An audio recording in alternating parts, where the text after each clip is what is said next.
আমাদের জয়তলা অঞ্চলে লালগোলা থানা মধ্যে একটা বোলার মেশিন নিলাম 35, বেশ ভালো চলছে।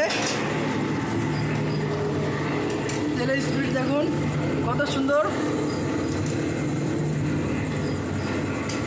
জয়তলা অঞ্চলের মধ্যে সবথেকে টপ মেশিন এবং ভালো মেশিন।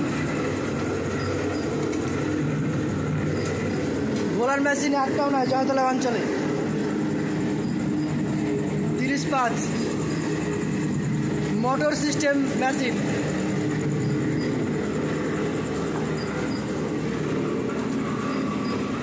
অনেক কম রেঞ্জে এবং ভালো উন্নত মানের মেশিন পাওয়া যাচ্ছে।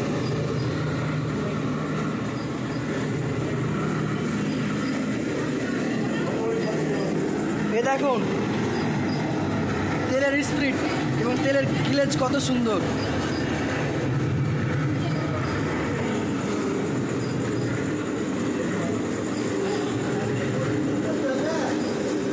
আজ স্টার্টিং হলো আমাদের মিল